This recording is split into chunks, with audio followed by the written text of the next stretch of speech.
New credit, his people signed over 20 pre-Confederation treaties with the Crown, which covers most of the Golden Horseshoe. He is a veteran and served in the United States Navy. He resides on the New Credit First Nation with his wife of over 40 years and enjoys spending quality time with his grandchildren. He is a storyteller and has welcomed a prince, chiefs, premiers, environmentalists, and many more to the traditional territory of the Mississaugas of New Credit. Please join me in welcoming Elder Sue, who will be talking about wampum pelts.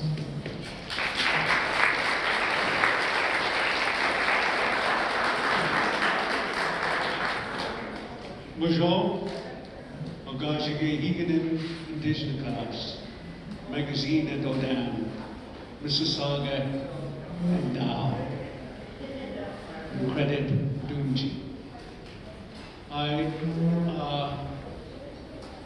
My spirit name is Ogashige Higanin, and a lot of times they say that this, I've had people ask me, what does it mean?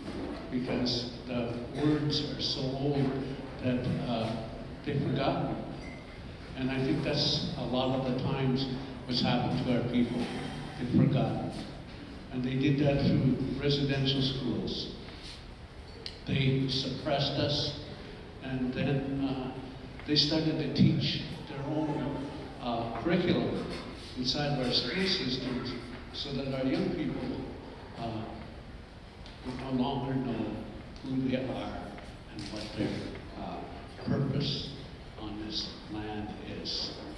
So my journey to understanding wampum pelts took place actually when I was a little boy, and I used to go to Woodbine racetrack with my grandparents because my grandfather was quite the horse race enthusiast.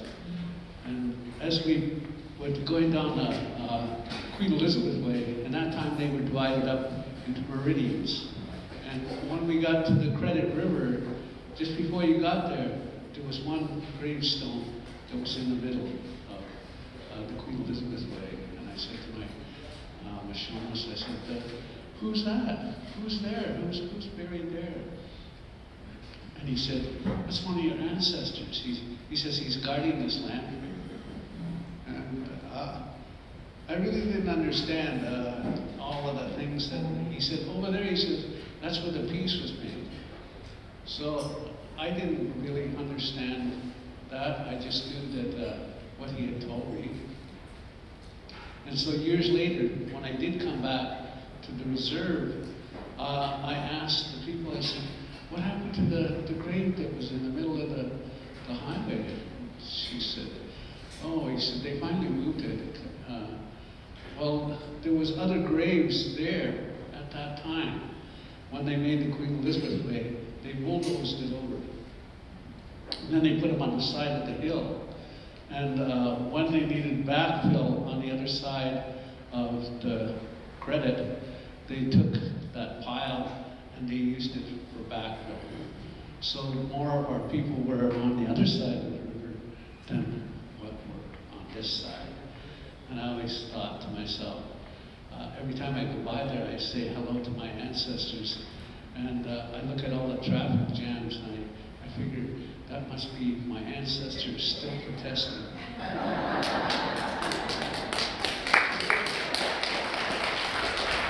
So I didn't really get into that because years later I ended up, I was with the American Indian movement. I was with the first armed combat with the federal government in Mount Currie. And I run into my brothers inside there and they said, well, you learn a lot from the sweat lodges, because the first sweat I had was up in Mount Currie. He said that you got to go back to your own people and you got to learn your own ways. So I did. When I came back here, I started looking into things, and one of them was, my interest was dodoms. Heidi Mokor, she was here, and she stimulated me too. So I decided that what I would do is I would look at some of the references of where she got her information. And one of them was a meeting that took place in 1840. So in 1840, not only the New Credit people, but the people from Lake St. Clair, the Oneidas, the Chippewas of the towns, Curve Lake, they all met together because they were unsure of what the Crown was all about. And they invited the Six Nations. And what they did was when they invited the Six Nations, they brought them there to renew a treaty.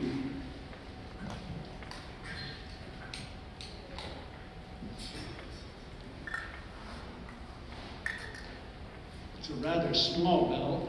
It's not very big, but this is what the Six Nations call the dish with one spoon. And it was the treaty that was made. But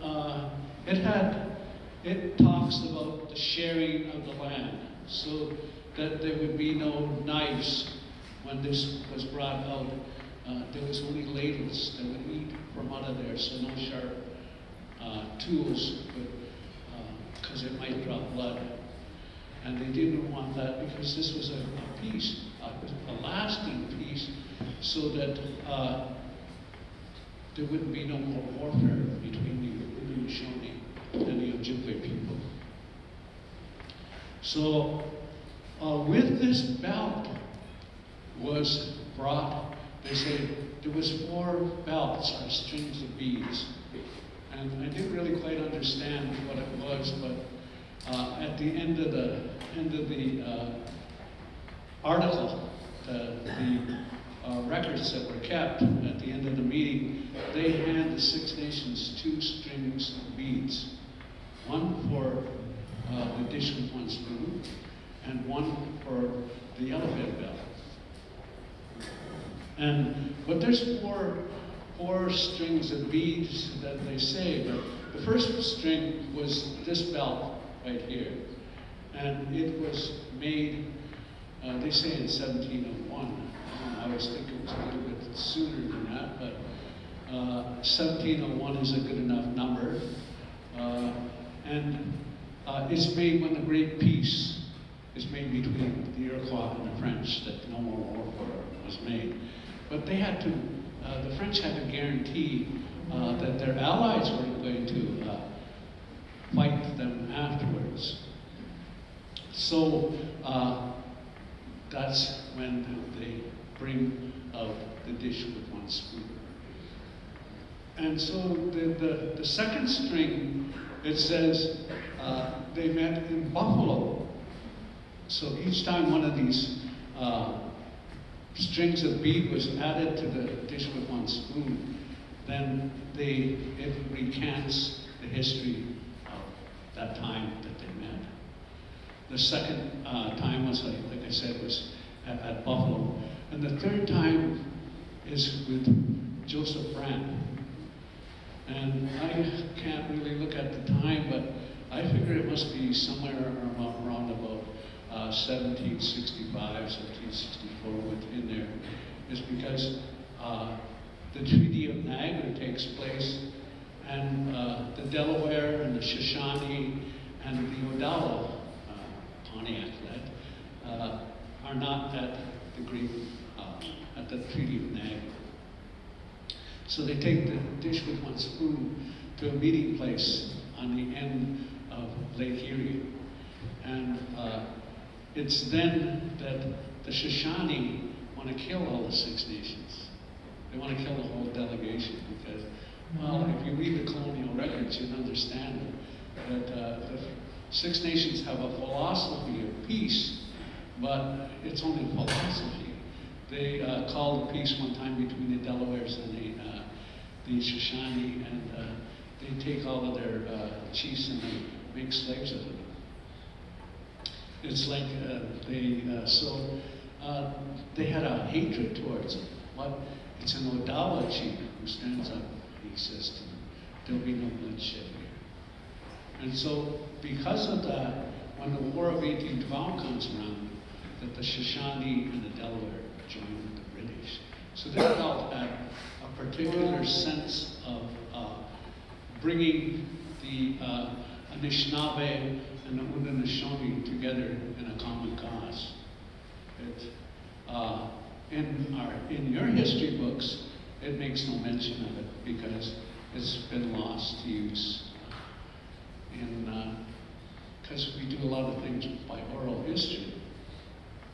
So the next time it was brought out at Wellington Square in 1835. And then it's brought out in 1840. And so the difference between the telling of this bell and how John Buck, who is the teller of this history,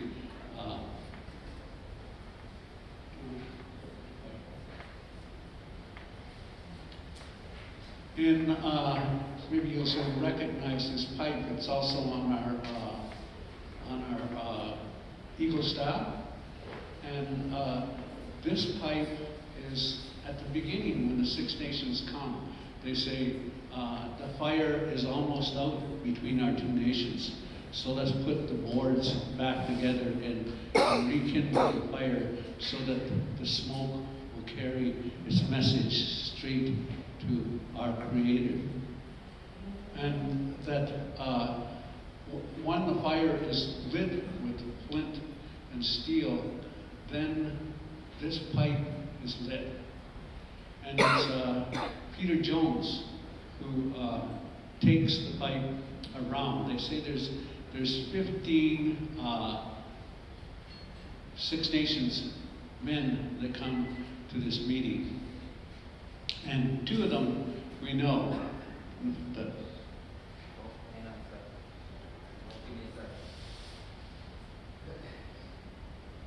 So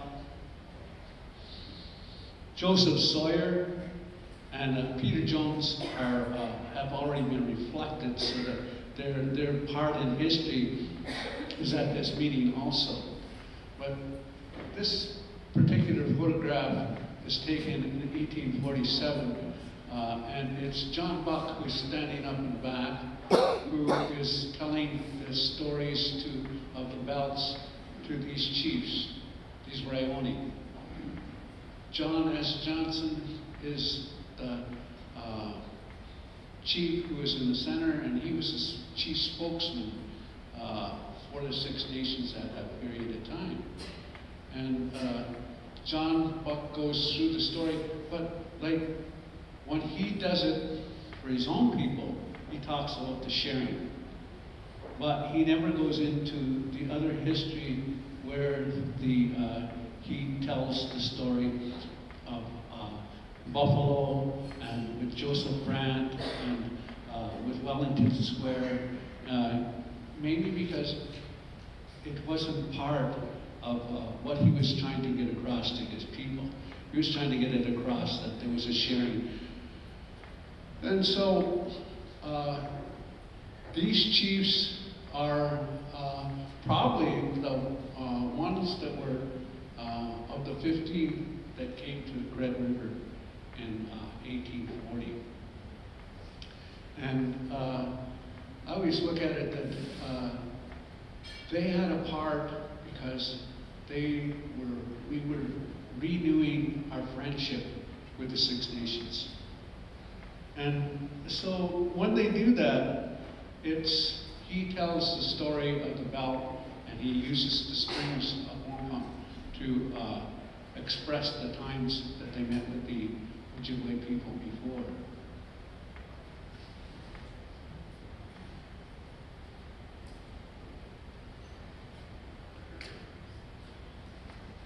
This is the yellowhead bell. And I heard somebody say, I never ever heard of that bell. I didn't ever see anything about it. Well, the reason is because this bell represents, was given to us in a time of the French in the 1600s. So before they can make the dish with one spoon, before they can make a treaty, they have to negotiate with us. We're not just going to say, okay, we'll have peace. There's got to be something that's got to be done about it. So the first council fire is represented by this diamond on the bottom. And it represents Lake Superior, or Sault Ste. Marie. And it's there that it's a neutral part, because all of the totems that the Anishinaabe possess, they have to agree that there's not going to be no more war. And so it's like a neutral area that they come to. So the second council fire around here is on Manitoulin Island. And there it's kept by a great white fish who keeps that fire going till the end of time.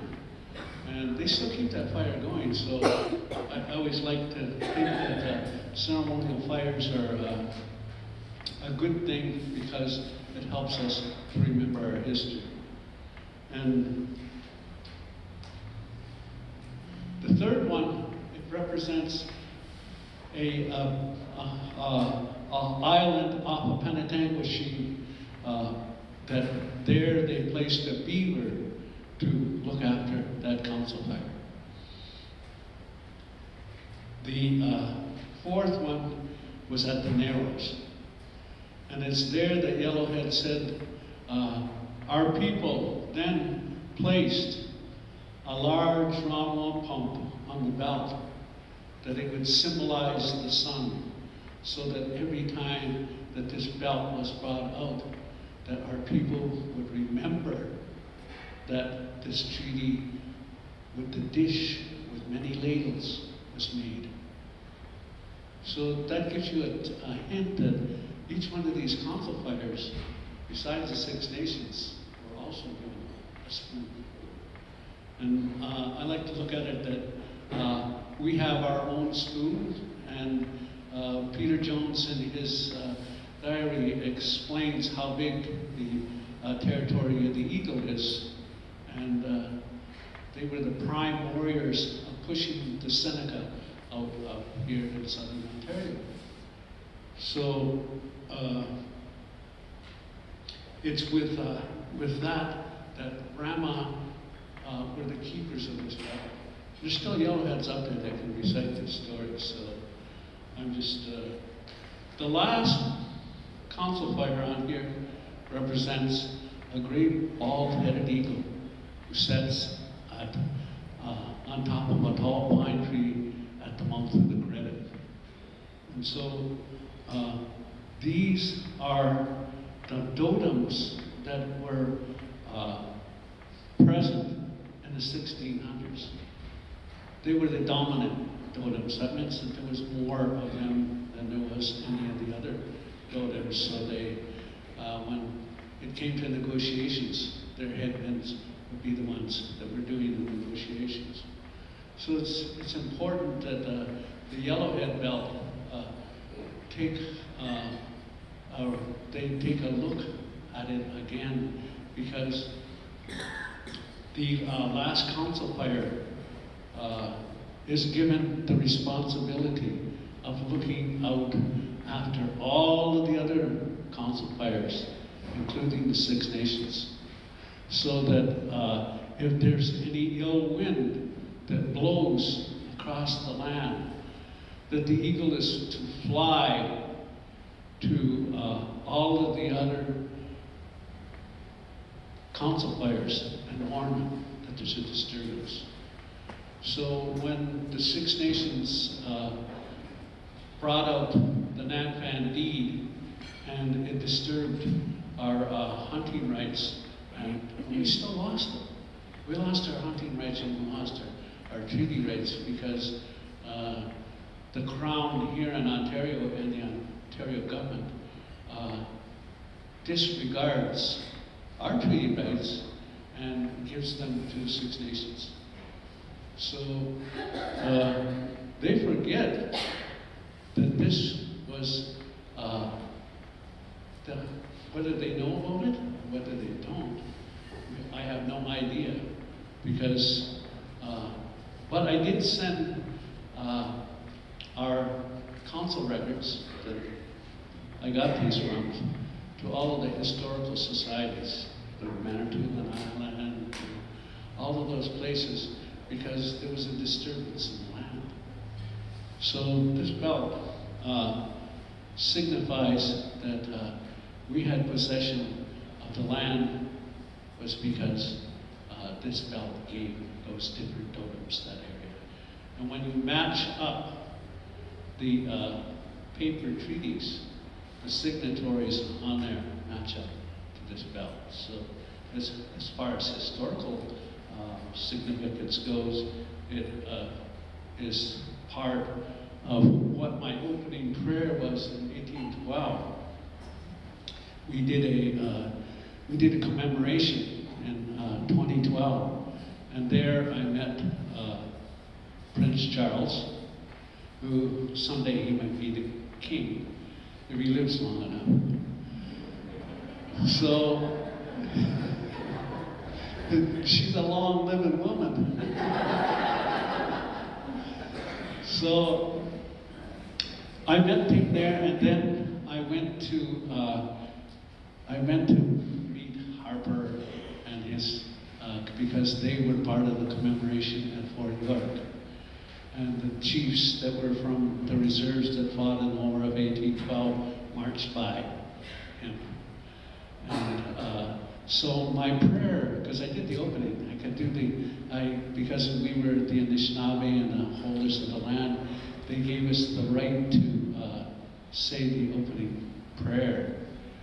And so my prayer was that we keep the air clean, because everybody has to breathe.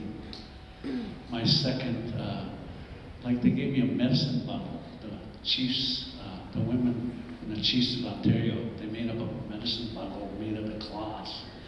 And the first one was a blue, that was the color of the sky, so that we would pray for the air. And the second one was an aqua blue, and it was for the waters. Then we keep it clean for the future generations. So the next one I had, it was a purple, the color of the wampum shells.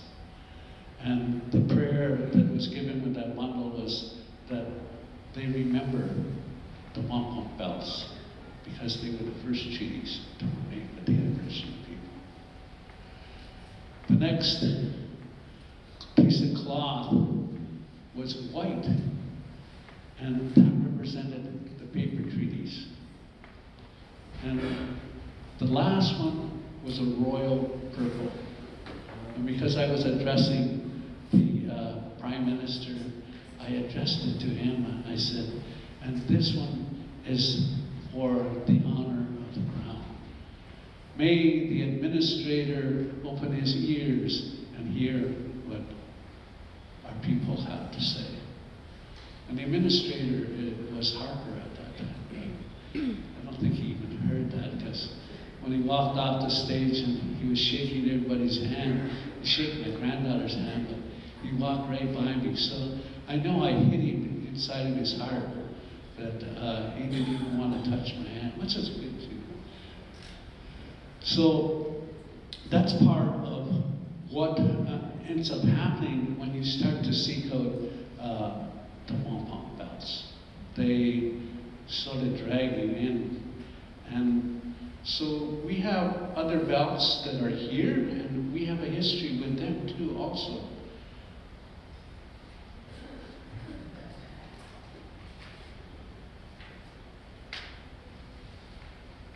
Could I have somebody up here? I need 2 individuals. I wish one was from the government, but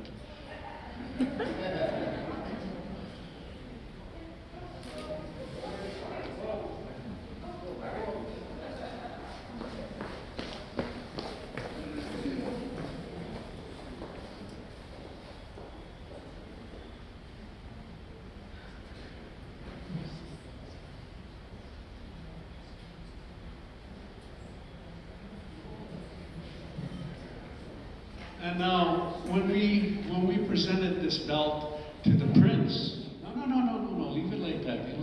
I'm telling the story. Okay. So when we met Prince Charles, this was one of the belts and we held it up like this, exactly like this. And the reason was we said to him, "Look, Prince, something's wrong with this belt. Can you help us to straighten it away?" So we had him move around so that it was in the right direction. And so it made them aware that this belt was important to us and that they'd been looking at it in the wrong light and the wrong way. And if you look, there's two figures that are in the center. And one is the Anishinaabe, and one is the colonial. And they say that the one with the white heart is the Aboriginal. They said he has a white heart so that he could have feel for his colonial brother. And because it's symbolism. But I always look at the symbolism of like this, that we have a white heart, but look at the color of the colonials. They're black, eh?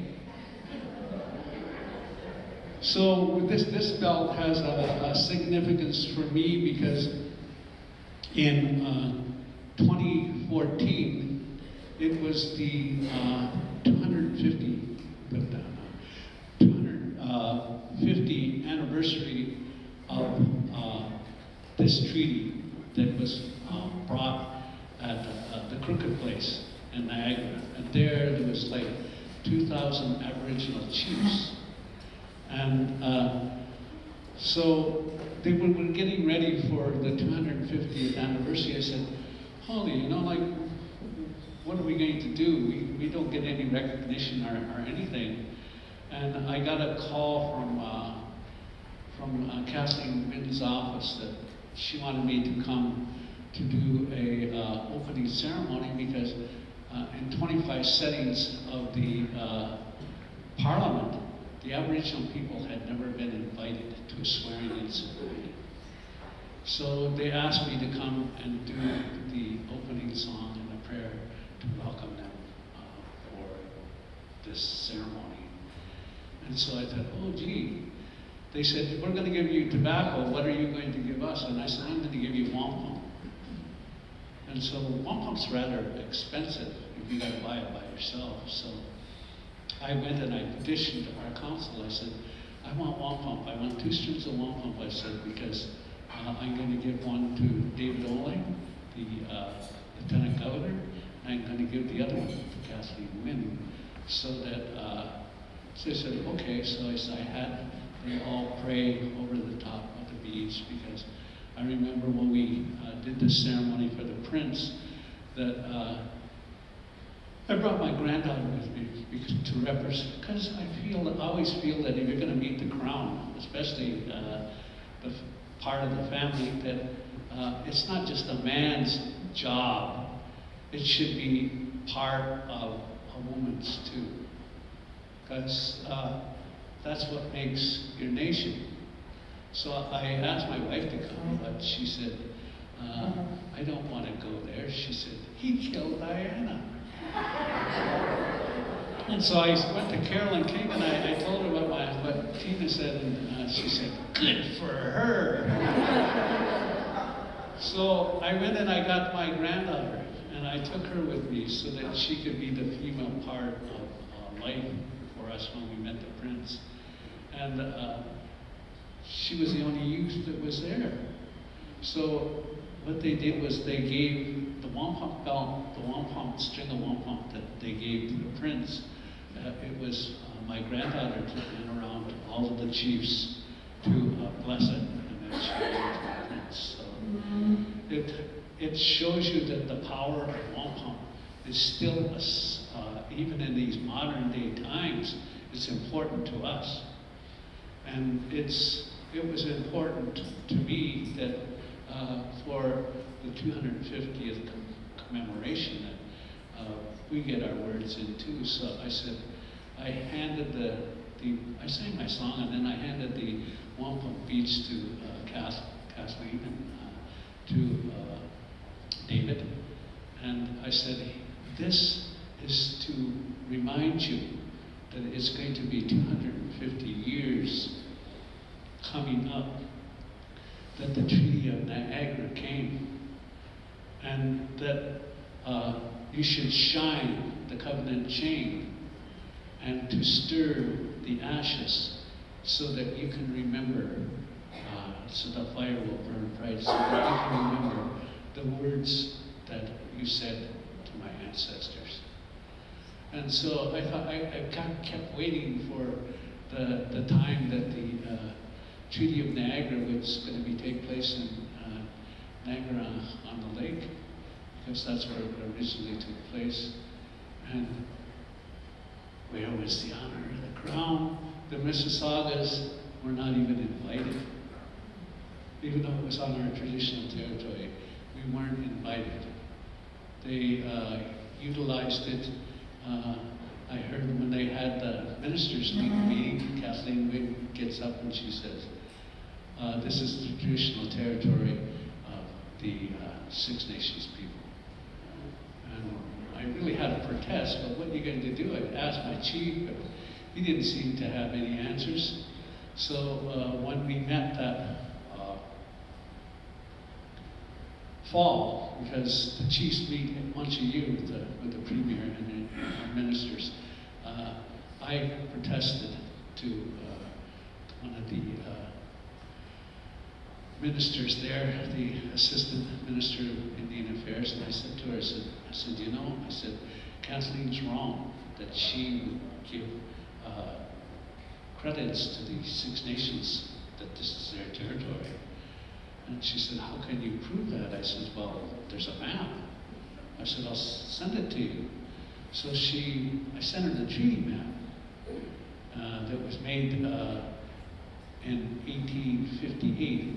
So all of the treaties that were made before that time were on this map. And she says, can I use this at a meeting? I said, of course you can. I said, it's from the Archives of Ontario. So it goes to show you that they have all the resources and all of the things that they could look at history, but it's like they almost ignore us. The Mississaugas are, I think, the least studied people that are around here, so I'm glad you're here to start to understand who the Mississaugas are.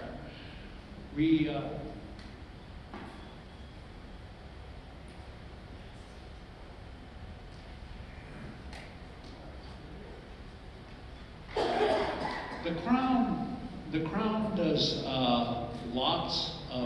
did lots of different belts. Not only did they make the Treaty of Niagara, they're still worried about Pontiac, so they go to Manitoulin Island, and there they make the 24 nation belt. And we're not part of that either, because we were down here with the Treaty of Niagara. But they want to increase their power, so they go there to make negotiations. They then make other treaties with us also, all with these belts, because they understand that we understand belts better than we do paper, because we can't read their English words. And so when the War of 1812 comes around, the Aboriginal people are on the side of the English. We almost defeat the Americans. They were ready to surrender when the British surrender and make their treaties. So they come back to us, and when they do, they're petitioning them because they lose land to the Americans. Land that they were supposed to be theirs forever underneath the British rule, they gave it away. So they're protesting it, and they have another belt. I always thought there was only one Treaty of Niagara, and it was burnt when the house burned down for the British.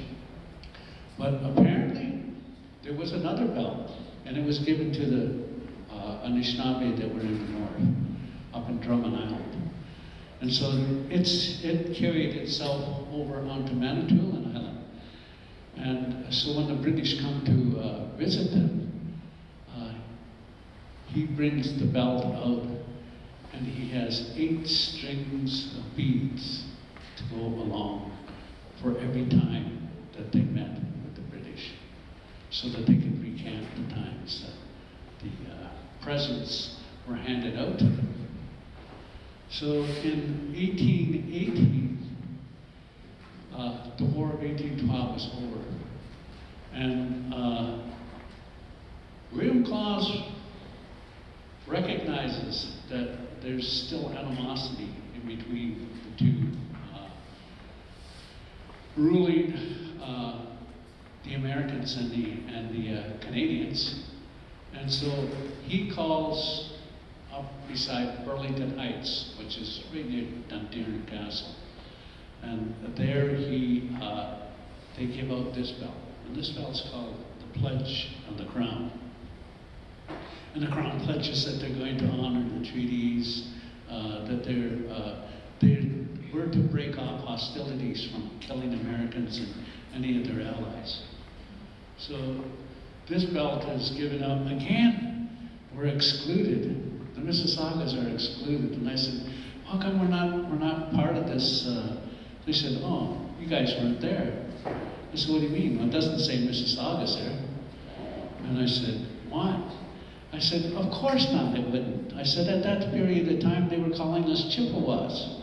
I said, even up to this day, they're still calling us Chippewas. I said, I'll give you an example. I said, my daughter went to high school here in Hagersville, and so she had a paper that she had to prepare, and I took it and I beat the bus, because I was waiting to give it to her. I heard the students, when our bus was coming into the driveway, they said, hey, look, here comes the chip wagon. So I know that they still call us Chippewas. So they said, well, how can you prove that you were at the Pledge of the Crown? And I said, Joseph Sawyer was there. I said, Lawrence Horkheimer was there. And I said, so they're Mississaugas, but they called them Chippewas at that time. I said, Lawrence Horkheimer was the only veteran, Aboriginal veteran from the War of 1812 who was still alive that fought at Stony Creek. So we had a long history of fighting for the British in the War of 1812. At the Battle of Beaver's Dam, there's 14 Mississaugas there that are also, but I don't see us on the plaques. Our numbers were so small, but because the Six Nations had a huge contingent of people that were there at Beaver's Dams. So when we look at history, it's almost like the Mississauga here of the credit were hidden in the shadow of the Six Nations. And I looked at the belt up here that was given to us, and the description that was written on there was that these belts were given out to the Six Nations in 1818 to cease the war from hostilities against the Americans after the War of 1812. And I said, who made this? It's not only the Six Nations that were at that meeting. There was Chippewas, there was Nanticos, there was all the different Aboriginal entities that had fought in the War of 1812. So in some respects, I always figured that because I forced myself into getting them to invite me to the opening so that I could welcome and to the traditional territory of the Mississaugas. So I earned this belt, but when I brought it back here, I think because they gave it to me, I said, oh, you know, it shouldn't stay in my family, it should belong to the community. So when we had our modern day Wild West shows, we call them powwows here, I gave it to our cultural committee so that we could have a commemoration of that time that took place in 1818.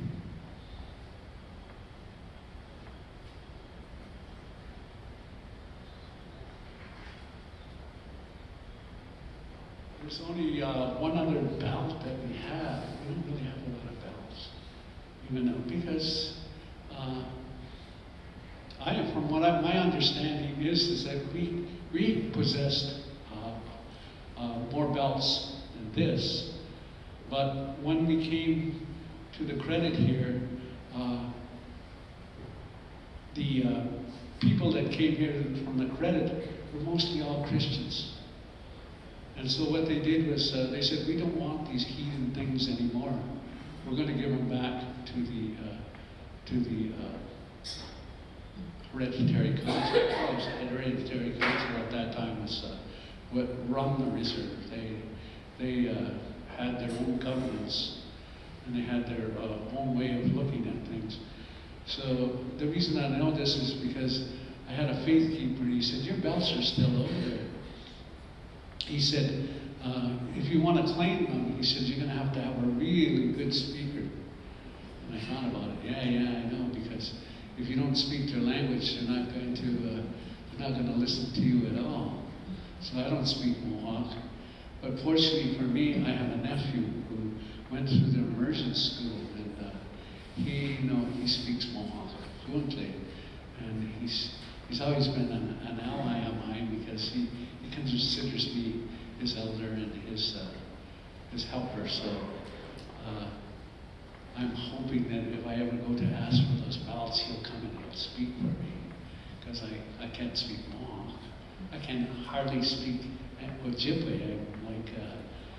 I know Bungi,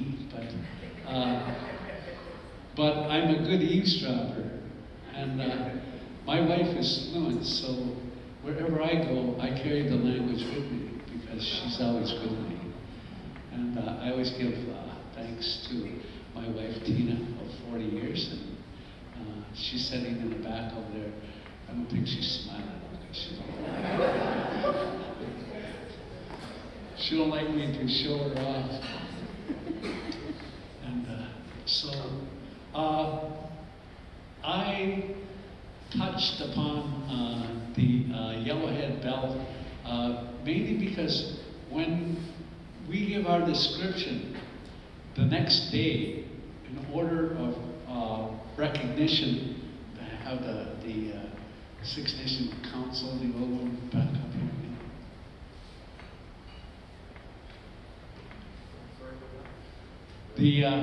Where they're giving the belts, the old photograph from the Council of Canada.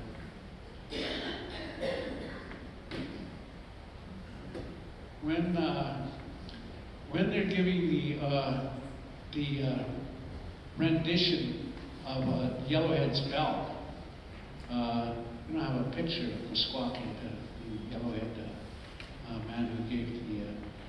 But the next day after that, John Johnson gets up and he gives his rendition of the belt.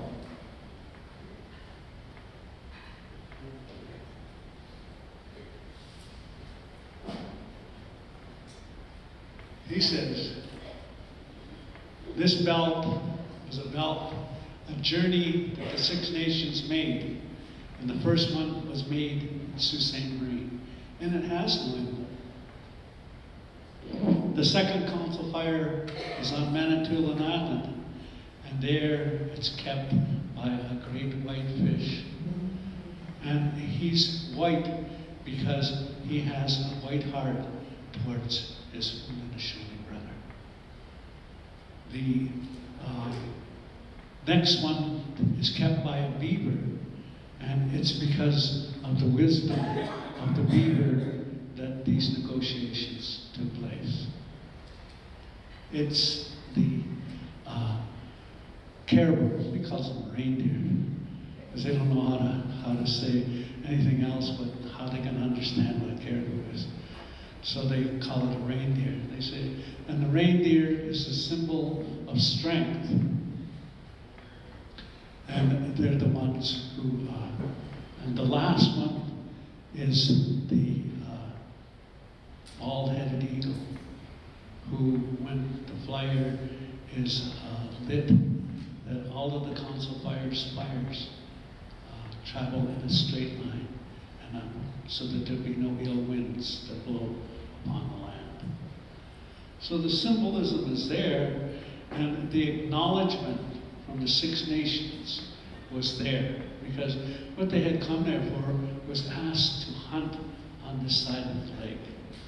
And when the end of the tree, when Yellowhead said, and it's the eagle who's to watch all of the council fires and make sure that the Six Nations don't hunt on this side of the lake. Boy, what a poor job we did. I really look at it that way. So, but the history is there.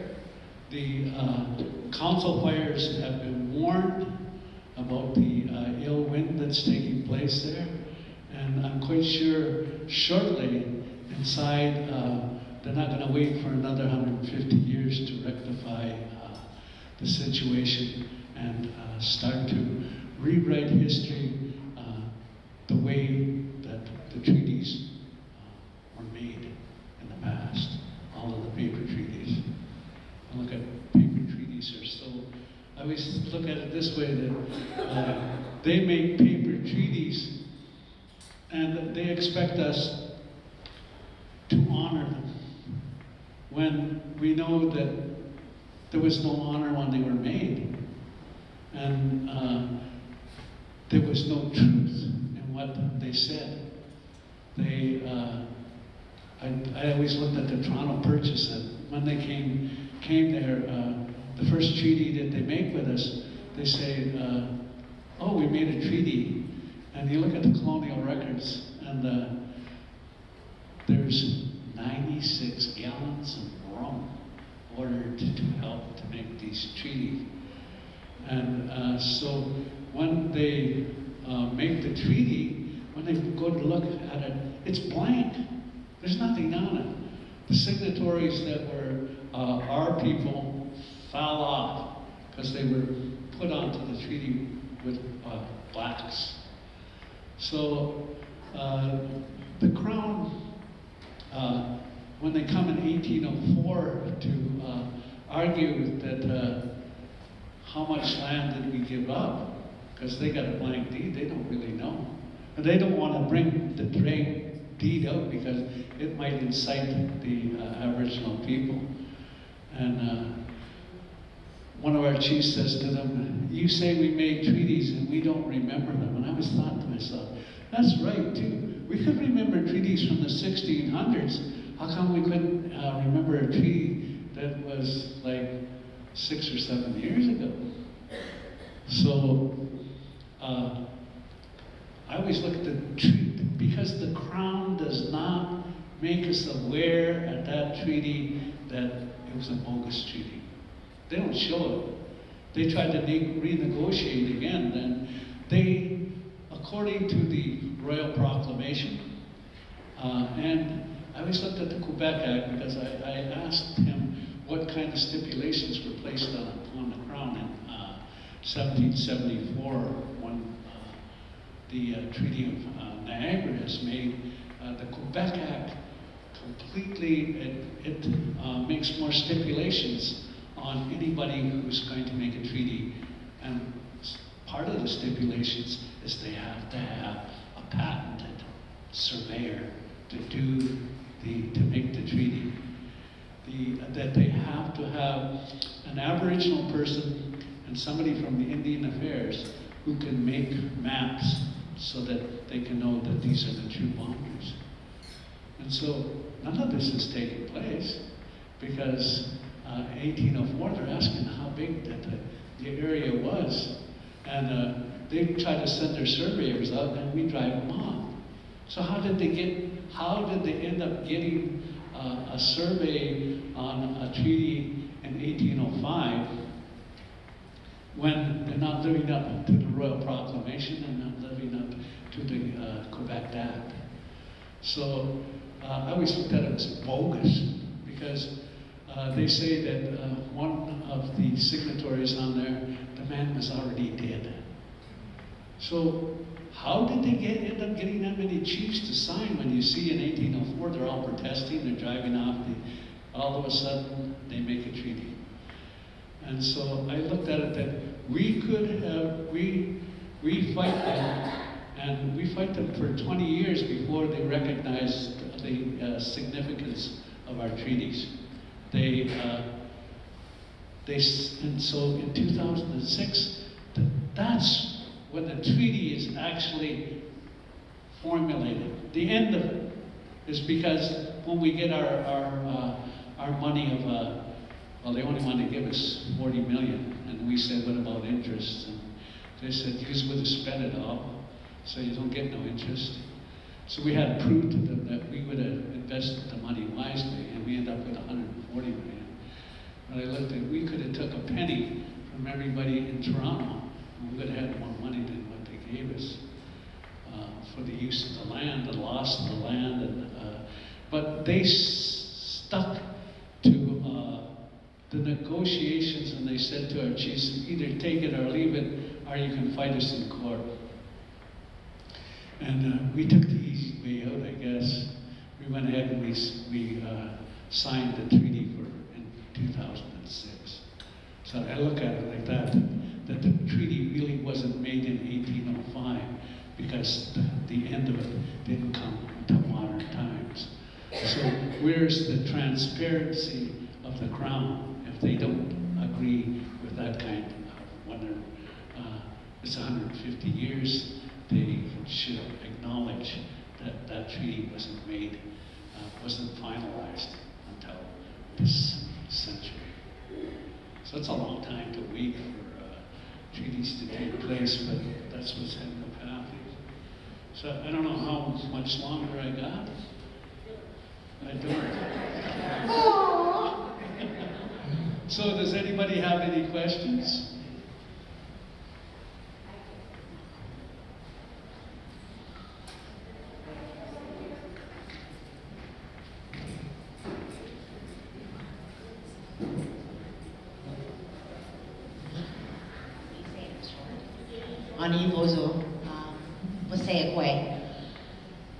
Garry, why are the belts purple and white?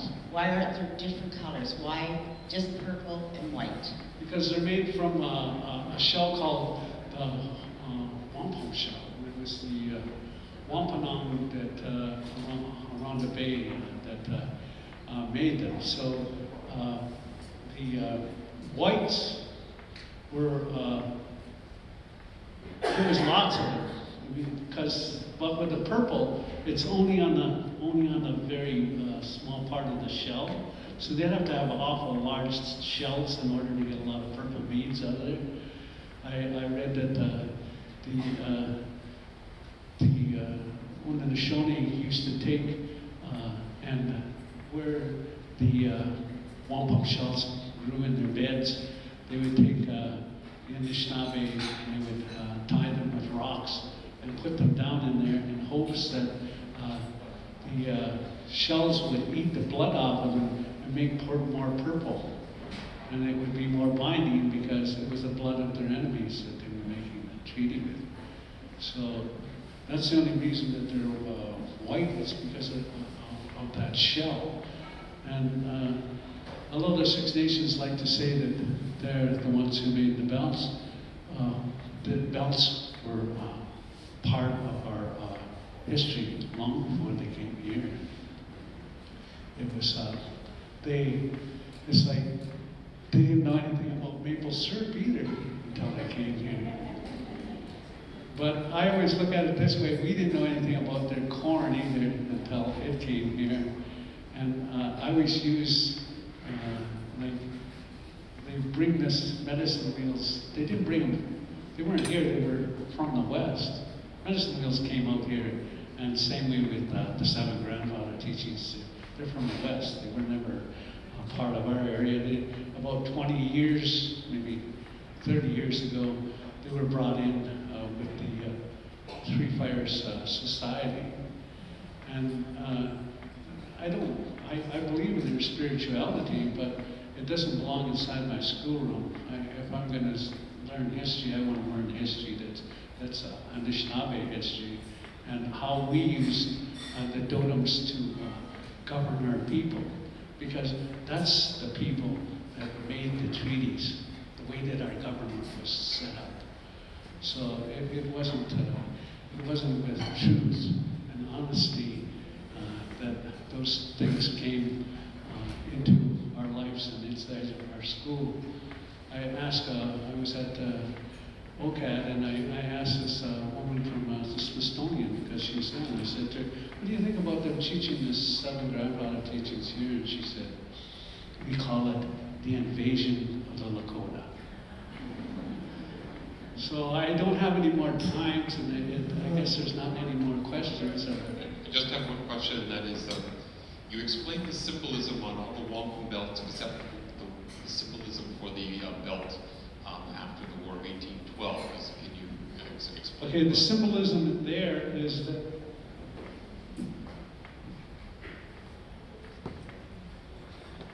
if you look at it, none of the chain that are on here is together. They're all broken apart. And because it was like that, it meant that we were to cease and break away from the war that we had made on the Americans.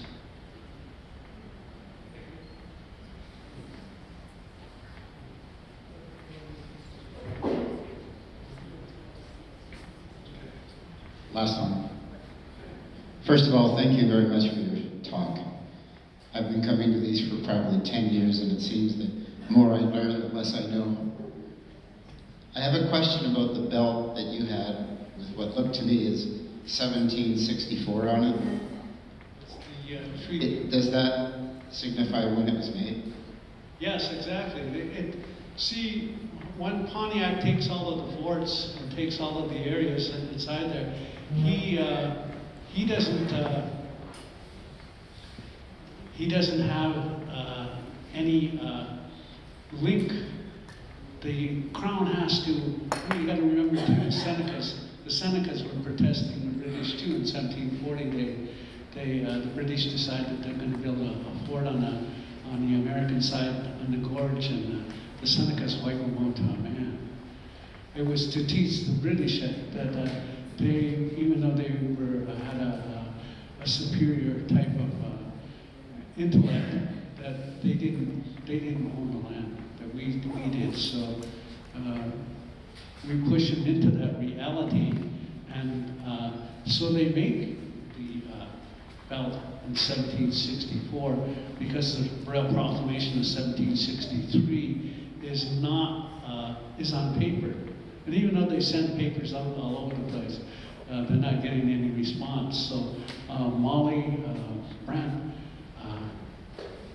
tells her husband, the only way you're going to get that is by making a wampum belt. So when he calls them to the Niagara, that's what he says. He says, come, touch this belt so that you can have a binding. We're on here, there's a chain. The French gave you a chain, but it was made of iron, and the iron will rust. But we're going to give you a silver chain, and so that whenever we meet, before we meet, that we should shine that chain and to stir the fires so that it can be relit once again, so that we rekindle it. So the symbolism is all there. And we compiled a book by the Ojibwe Historical Society, and it goes through all of the wampum treaties that are on there, it's titled, We Still Remember the Words That You Said to Us.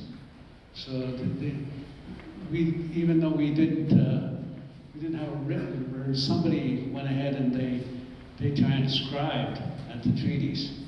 And they did it all in Anishinaabe, so we had to translate it. So we ended up getting our side of the story in our history books so that we can confront them at a later date. That they can say, oh, we don't know what we said to you at that treaty. There's no written records or anything. Oh, yes, there is. We're not letting you get away with this. And so that's the reason that we remember the wampum belts as well as the paper treaties.